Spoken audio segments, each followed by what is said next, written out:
France, il y a 40% des gens qui s'occupent du corps des autres. Éduquer, soigner, divertir. C'est ça la révolution moderne. Il y avait 10% des gens en 1900 qui s'occupaient du corps des autres. Nous, on est passé à 40%. Les pays, à mon avis, où le chômage est faible, ont 50% des gens qui s'occupent du corps des autres, c'est les pays scandinaves. C'est-à-dire que c'est des pays où on a décidé que l'entretien du corps, de 3 mois à la mort, était une activité publique, et pas privée. Parce que quand on dit que les femmes ne travaillaient pas, c'est faux, elles s'occupaient des bébés, des malades et des anciens, c'est toujours pareil.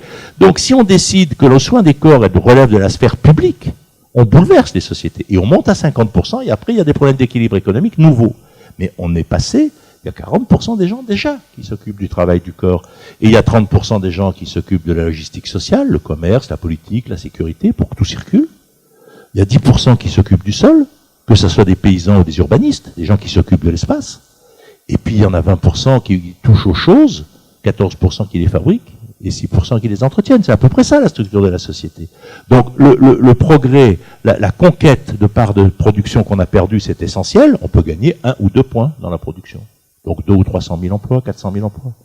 Donc il faut avoir les chiffres dans l'œil. Si on regarde pas la société, toute la journée on vous parle d'emploi de production. C'est très bien. Et dès qu'on parle à la télé de chômage, on met une photo d'usine. C'est un vrai problème. Attendez, je suis conscient du chômage ouvrier. Enfin, par rapport au chômage, c'est pas le chômage principal. C'est un chômage très problématique parce que c'est un chômage masculin. Donc il est d'autant plus insupportable parce que nos sociétés ont démocratisé le travail féminin, mais on a encore l'idée, en gros, que dans un ménage, le travail de la femme est un complément. Plus ou moins. Même si c'est une idée qui, heureusement, recule. Mais c'est normal, c'est une idée historique.